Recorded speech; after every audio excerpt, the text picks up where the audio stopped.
오늘 본문의 배경은 법정입니다. 하나님께서는 열국을 법정으로 초청하십니다. 섬들아 내 앞에 잠잠하라. 민족들아 힘을 새롭게 하라. 가까이 나아오라. 그리고 말하라. 우리가 서로 재판자리에 가까이 나아가자. 여기 섬들은 공동번역에서 바닷가에 사는 주민들로 번역되어 있는데, 이 섬들과 또 민족들은 연결해서 이해해야 됩니다. 즉 이 세상 모든 나라와 백성들을 의미합니다. 하나님께서는 그들에게 잠잠하라, 힘을 새롭게 하라, 가까이 나오라, 말하라 하시는데, 이것은 열국이 재판에 집중하도록 말씀하시는 것입니다. 하나님은 법정으로 나온 열국에게 하나님이 주권적으로 행하시는 한 가지 일을 먼저 말씀하십니다.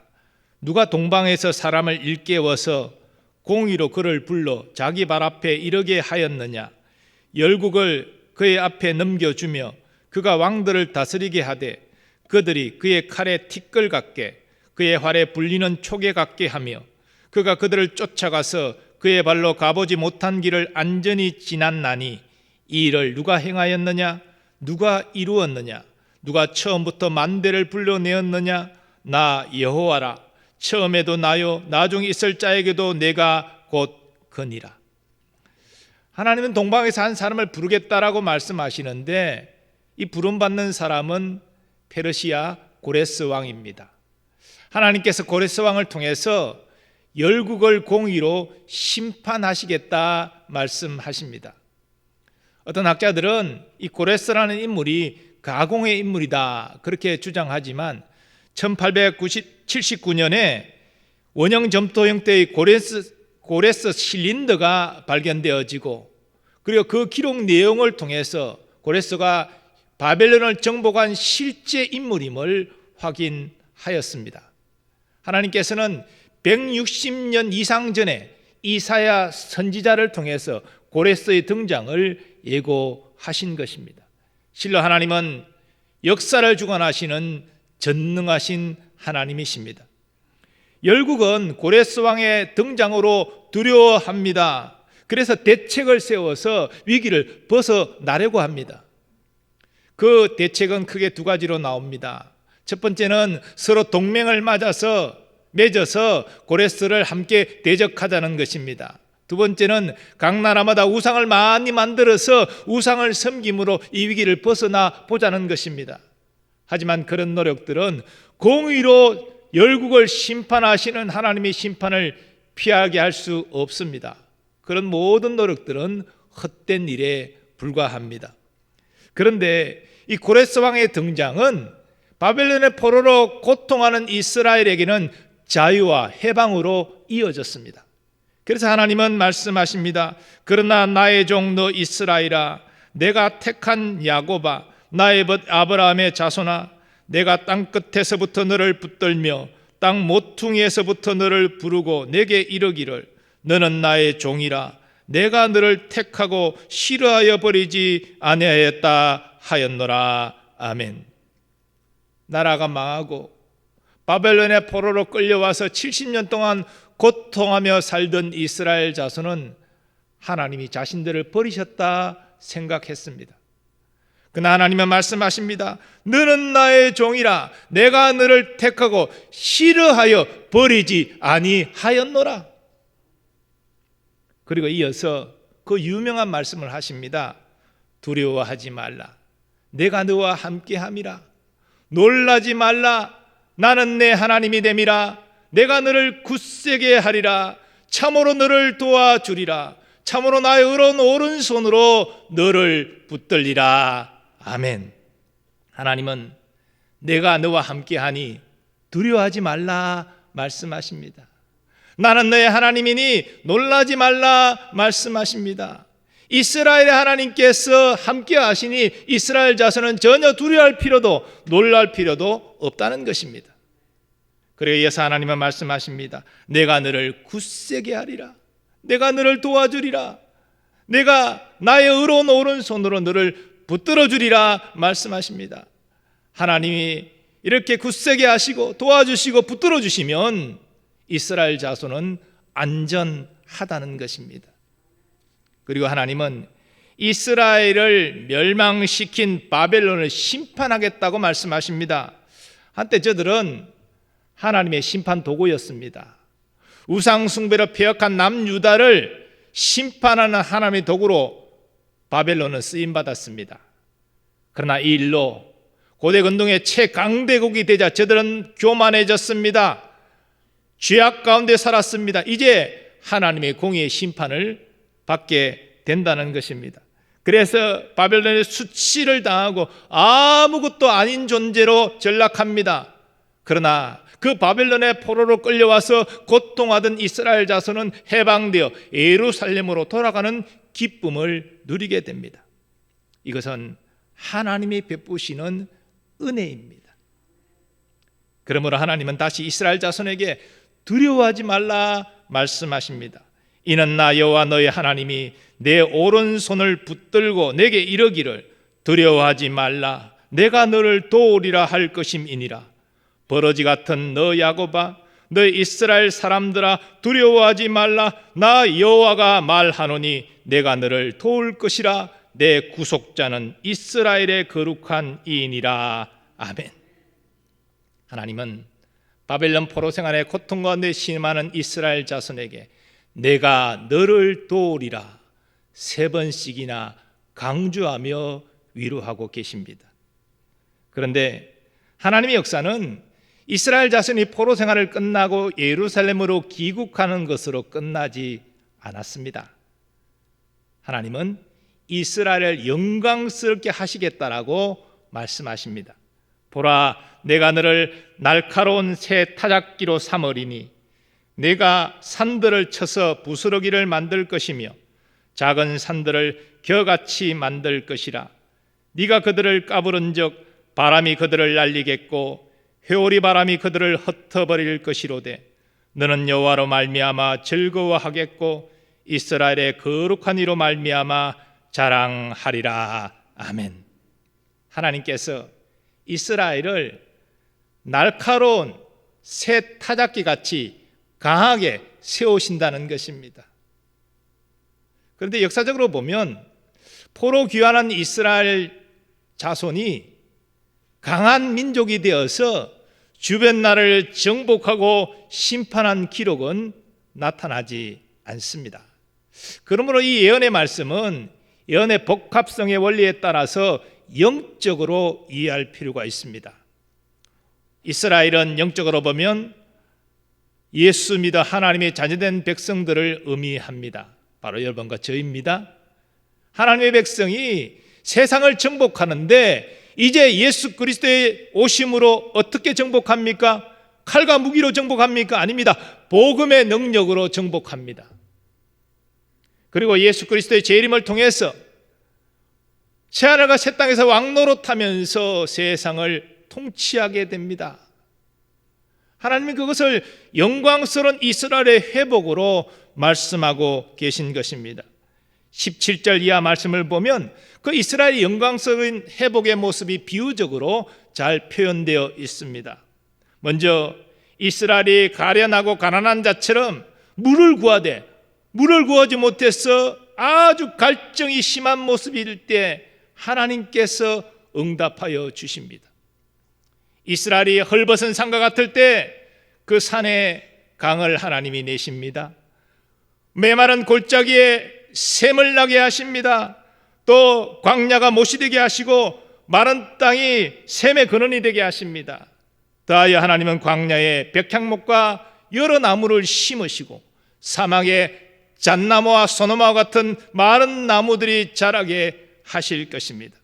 그래서 많은 사람이 그 변화된 이스라엘의 영광스러운 모습을 보고 이것은 하나님이 행하신 것이다 깨닫게 될 것이라고 말씀하십니다. 오늘 말씀에서 우리는 하나님께서 포로 생활의 고통 가운데 있는 이 버러지 같은 이스라엘 자손에게 베푸신 주권적인 은혜를 주목하게 됩니다. 이스라엘은 긴 포로 생활의 고통 가운데 하나님이 우리를 버리시고 잊으셨다. 시내산에서 하나님과 맺은 거룩한 언약은 폐하여졌다, 그렇게 생각하고 낙심절망하고 소망 없이 살았습니다. 근데 하나님께서는 내가 너를 잊지 않았다, 내가 너를 기억하고 있다, 당연히 내가 너와 맺은 언약도 폐하여지지 않았다. 그래서 하나님은 이스라엘 자손에게 내가 너를 도우리라라고 3번씩이나 강조하며 말씀하고 계신 것입니다. 이 하나님의 말씀은 오늘 우리에게도 하시는 말씀입니다. 우리는 예수 그리스도 안에서 하나님과 새 언약을 맺었습니다. 그 언약은 하나님의 성품이 변함없는 것처럼 변질되지 않습니다. 우리는 영원히 하나님의 사랑받는 아들, 딸들입니다. 그래서 사도 바울은 선언합니다. 누가 우리를 그리스도의 사랑에서 끊으리요? 환난이나 곤고나 박해나 기근이나 적신이나 위험이나 칼이랴. 우리가 신앙생활을 통해서 어떤 고난을 받는다 할지라도, 이 코로나 시대에 어떤 곤란과 어려움을 당하고 있다 할지라도 하나님의 변함없는 사랑이 우리에게 임하고 있다는 것입니다. 하나님 우리를 변함없이 사랑하시고 도우신다는 것입니다. 그런데 이 하나님의 도우심을 오늘 본문은 3가지로 우리에게 말하고 있습니다. 먼저 하나님의 백성을 향한 하나님의 도우심은 위로하심으로 나타납니다. 너희는 위로하라, 내 백성을 위로하라. 이사야 40장 시작부터 이 메시지가 나오는데 하나님은 선지자들에게 하나님의 백성을 위로하라고 명령하셨습니다. 너희가 지금 고통 가운데 있지만 곧 내가 너희에게 임하여 너희를 용서하고 회복시킬 것이다. 나의 약속은 결코 변하지 않는다. 이 말씀을 위로의 말씀으로 전하라고 명하셨습니다. 그리고 오늘 본문에서 페르시아 고레스 왕의 등장으로 열국이 두려워하고 대책을 준비하지만 너희는 두려워하지도 말고 놀라지도 말라라고 말씀하십니다. 왜 그렇습니까? 고레스를 부르신 하나님이 이스라엘과 함께 하시기 때문에, 여전히 이스라엘의 하나님이시기 때문에 그런 것입니다. 두려워하지 말라, 내가 너와 함께함이라. 놀라지 말라, 나는 내 하나님이 됨이라. 이스라엘 자손은 이 말씀을 접하고 큰 위로를 받았을 것입니다. 그들이 범죄하여 하나님의 심판을 받았지만, 바벨론에 끌려와서 오랫동안 고통하며 살았지만 하나님이 저들을 버리신 것이 아니고 하나님이 저들과 함께하고 계셨고 저들을 회복하여 주신다는 것, 그래서 두려워하지도 말고 놀라지도 말라 말씀하신 것, 이 말씀을 통해서 이스라엘은 큰 위로를 받았을 것입니다. 우리도 우리를 향한 하나님의 도우심을 위로하심으로 경험할 수 있습니다. 우리는 세상에서 다소간 위로를 받을 때도 있습니다. 내가 가진 것으로, 또 내가 원하는 것이 이루어져서 거기서 위로도 잠깐 받을 수 있습니다. 하지만 말 그대로 잠깐 위로받는 것입니다. 우리가 정말 사모해야 될 위로는 하나님이 주시는 위로입니다. 우리가 어떤 상황 가운데 있다 할지라도 위대하신 하나님을 바라보고 그 하나님의 약속 말씀을 붙잡고 나아갈 때에 하나님은 반드시 우리를 위로하실 것입니다. 사도 바울은 그런 하나님의 위로를 많이 경험했습니다. 그가 한 번은 고린도에서 주의 복음을 전하는데 전부 다 이교도들입니다. 하나님을 믿지 않습니다. 얼마나 힘들고 어려웠겠습니까? 근데 하나님께서 사도 바울을 이렇게 위로하셨습니다. 두려워하지 말며 침묵하지 말고 말하라. 내가 너와 함께 있으며 어떤 사람도 너를 대적하여 해롭게 할 자가 없을 것이니 이는 이 성중에 내 백성이 많음이라. 하나님이 함께 하시니 담대히 복음을 전하라. 사도 바울은 이 위로를 경험하고 힘있게 복음을 전해서 고린도 교회를 세웠습니다. 그리고 자신이 만난 위로의 하나님을 고린도 교회 성도들에게 이렇게 전합니다. 찬송하리로다. 그는 우리 주 예수 그리스도의 하나님이시요 자비의 아버지시요 모든 위로의 하나님이시며 우리의 모든 환난 중에서 우리를 위로하사 우리로 하여금 하나님께 받는 위로로서 모든 환난 중에 있는 자들을 능히 위로하게 하시는 이시로다. 그리스도의 고난이 우리에게 넘친 것 같이 우리가 받는 위로도 그리스도로 말미암아 넘치는도다. 아멘. 하나님은 우리에게도 동일하게 역사하십니다. 환난 가운데 위대하신 하나님을 앙망하는 여러분 되시기 바랍니다. 그 능력의 하나님이 나와 함께 하심을 확신하시고 그 하나님을 신뢰하고 의지하는 여러분 되시기 바랍니다. 반드시 하나님이 여러분을 위로하여 주실 것입니다. 두 번째로 하나님의 백성을 향한 하나님의 도우심은 보호하심으로 나타납니다. 내가 너를 굳세게 하리라. 참으로 너를 도와주리라. 참으로 나의 의로운 오른손으로 너를 붙들리라. 하나님의 이스라엘을 굳세게 하리라 말씀하십니다. 영육간에 강건하게 하시겠다는 것입니다. 또 하나님은 참으로 너를 도와주리라 말씀하십니다. 이 말씀은 위험에 처해 있는 이스라엘 하나님이 사방을 둘러 에워싸서 보호하신다는 그런 의미입니다. 하나님이 둘러서 보호하시는데 얼마나 안전합니까? 또 하나님은 나의 의로운 오른손으로 너를 붙들리라 말씀하십니다. 하나님의 오른손은 능력의 손입니다. 그 능력의 의로운 손으로 우리를 붙들고 계시니 안전한 것입니다. 이스라엘은 주님의 붙드는 손으로 말미암아 안전했습니다. 이러한 하나님의 보호하심은 우리에게도 동일하게 인합니다. 하나님은 고난 중에 있는 우리를 강건하게 하십니다. 담대하게 하십니다. 또한 우리를 에워싸서 보호하십니다. 그리고 그 강한 의로운 오른손으로 우리를 붙잡고 계십니다. 그래서 그 누구도 그 무엇도 우리를 해할 수 없는 것입니다.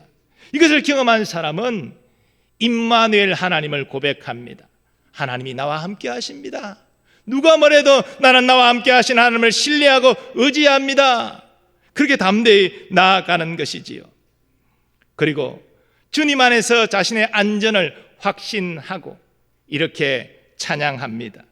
주 안에 있는 나에게 딴 근심이 있으랴. 십자가 밑에 나가 내 짐을 풀었네. 주님을 찬송하면서 할렐루야 할렐루야. 내 앞길 멀고 함에도 나 주님만 따라가리. 어떤 상황 가운데서도 하나님이 나를 에워싸 보호하고 계시고 그 능력의 손으로 나를 붙잡고 계심을 믿으심으로 참 평강을 누리는 여러분 되시기를 축원합니다. 세 번째로 하나님의 백성을 향한 하나님의 도우심은 회복하심으로 나타납니다. 내가 헐벗은 산에 강을 내며 골짜기 가운데 샘이 나게 하며 광야가 못이 되게 하며 마른 땅이 샘 근원이 되게 할 것이며 네가 광야에는 백향목과 시띠나무와 화석류와 들감람나무를 심고 사막에는 잣나무와 소나무와 황량목을 함께 두리니. 비유적인 말씀이지만 이 말씀은 상식적으로는 불가능한 말씀입니다. 도저히 일어날 수 없는 말씀입니다. 어떻게 나무 한 그루 자라지 않는 헐벗은 산에 강이 날 수가 있습니까? 메마른 골짜기에 샘이 날 수가 있습니까? 어떻게 광야에 백향을 비롯한 나무들이 심겨지고 자랄 수 있습니까? 사막에 잣나무, 소나무가 자란다고요? 불가능한 일이죠. 하지만 이 말씀을 하신 하나님은 천지를 창조하신 전능하신 하나님이십니다. 비록 이스라엘이 바빌론 포로 생활의 고통 가운데 아무 소망이 없이 살아가고 있지만 내가 이렇게 너희를 영광스럽게 회복하리라 하나님 말씀하고 계신 것이죠. 그런데 이 이스라엘은 영적으로 보면 오늘날 교회를 의미합니다. 특별히 한국교회. 한국교회는 성장기와 절정기를 지나서 이제 쇠퇴기로 접어들었습니다. 교단 교세 통계표를 보면 최근 4, 5년 동안 급속한 교인 감소를 경험하고 있습니다. 여기에 대해서 올해 코로나19 감염증으로 말미암아 교회는 참으로 힘든 시간을 보내고 있습니다. 얼른 자유롭게 예배드리지 못합니다. 서로 대면해서 교제하지도 못하고 함께 식사도 하지 못하는 이런 어려움 가운데 있습니다. 그리고 교회마다 재정적인 어려움을 모두 다 호소하고 있습니다. 참 오늘날 이 모습은 정말 헐벗은 산과 같고 메마른 골짜기 같고 광야와 사막과 같은 이런 모습입니다. 아무 소망이 없어 보이고 미래에 어떻게 될지 불확실한 가운데 있습니다. 그러나 전능하신 하나님은 말씀하십니다. 내가 영광스럽게 회복하리라. 우리는 이 하나님을 의지하고 약속의 말씀을 붙잡아야 될 줄 믿습니다. 이건 개인적으로도 마찬가지입니다. 우리의 삶에 여러 가지 어려운 문제가 정말 소망이 없게 만들고 낙심절망하게 만들지만 내가 너를 도우리라, 내가 너를 영광스럽게 회복하리라, 이 하나님의 약속의 말씀을 붙잡고 나아가는 여러분 되시기를 바랍니다. 하나님은 우리를 도우시되 영광스럽게 회복하시는 하나님이십니다. 오늘부터 대강절이 시작됩니다. 우리가 사람과의 관계에서 저 사람이 정말 나를 사랑하고 나를 정말 돕기를 원하는구나, 이걸 깨닫는 것은 그의 진심을 볼 때지요. 그가 가장 아끼고 사랑하고 귀히 여기는 것들을 나를 위하여 희생하고 내어놓을 때 우리는 그 진심을 깨닫게 됩니다. 하나님에게 있어서 가장 소중한 존재가 무엇입니까? 바로 독생자 아닙니까? 성부와 성자의 영원한 사랑의 관계가 단절되는 그 고통과 그 아들을 저주하고 심판하는 그 아픔을 감내하시면서 우리를 구원하기 위해 하나님은 독생자를 이 땅에 보내셨습니다. 그리고 여러분과 저를 주의 사랑 안에서 부르셔서 구원하셨습니다. 그러면 하나님의 자녀가 이 땅에서 당하는 고난 가운데 하나님이 돕지 않으시겠습니까? 가장 귀한 독생자의 생명을 희생하셨는데 왜 우리를 돕지 않겠습니까? 반드시 도우신다는 것이지요. 그러면 여러분, 우리는 어떤 상황 가운데 이 사랑의 하나님을 바라봐야 됩니다. 나를 위로하시고 나를 보호하시며 나를 회복하실 사랑의 하나님을 앙망하는 여러분 되시기를 축원합니다. 그리고 오늘 말씀 이스라엘 자손에게 하신 말씀이지만 우리에게 주시는 말씀입니다. 내가 너를 도우리라. 3번씩이나 말씀하시는 이 하나님의 약속의 말씀을 붙잡고 나아가는 여러분 되시기를 바랍니다. 그리고 하나님의 거룩한 자녀로서 이 땅에서 내가 힘들고 어려워도 하나님의 뜻을 따라 살아가시기를 바랍니다. 사랑하는 여러분, 하나님은 우리의 행복을 위해서 우리를 부르신 것이 아니라 우리를 거룩하게 세우시려고 우리를 부르신 것입니다. 우리의 행복을 먼저 구하면 거룩함 없는 행복은 금방 사상 누각처럼 무너지지만 거룩한 삶을 추구하고 나아가면 하나님 우리의 행복을 책임져 주실 줄 믿습니다. 하나님 나라는 성령 안에서 의와 평강과 희락이라는 것을 기억하시기 바랍니다. 의가 먼저 와야 됩니다. 우리가 거룩하지 않으면, 하나님 뜻대로 살지 않으면 우리가 평안도 없고 기쁨도 없고 행복도 없는 것이죠. 이런 의미에서 하나님은 사도 바울을 통하여 우리에게 말씀하십니다. 항상 기뻐하라, 쉬지 말고 기도하라, 범사에 감사하라. 이것이 그리스도 예수 안에서 너희를 향하신 하나님의 뜻이니라. 사랑하는 여러분, 믿음의 사람은 어떤 어려운 상황 가운데 있어도 낙심절망하지 않습니다. 믿음은 하나님을 바라보는 것입니다. 믿음은 하나님의 약속을 붙잡고 나아가는 것입니다. 힘들지라도 오늘 말씀처럼 항상 기뻐하고 쉬지 말고 기도하고 범사에 감사하는 여러분 되시기 바랍니다. 하나님이 나를 도우신다는 이 약속의 말씀을 붙잡고 나아가는 여러분 되시기 바랍니다. 하나님 이 믿음 모습 보시기를 원하십니다. 그리고 믿음으로 순종하는 우리와 함께 하시고 우리를 도우시며 참 평안과 기쁨을 누리게 하실 것입니다. 이런 은혜가 우리 모두에게 있기를 간절히 소원합니다.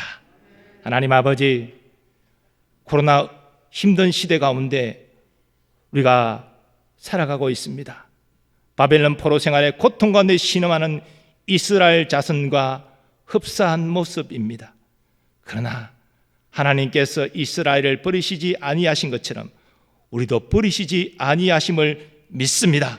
이스라엘에게 내가 너를 도우리라 말씀하신 것처럼 우리를 도와주실 줄 믿습니다. 이 약속의 말씀을 붙잡고 능력의 하나님을 앙모하고 순종함으로 믿음으로 살아가는 우리 모두 되게 하여 주셔서 우리를 위로하시고 보호하시고 회복하시는 하나님을 만나는 은혜가 있게 하여 주시옵소서.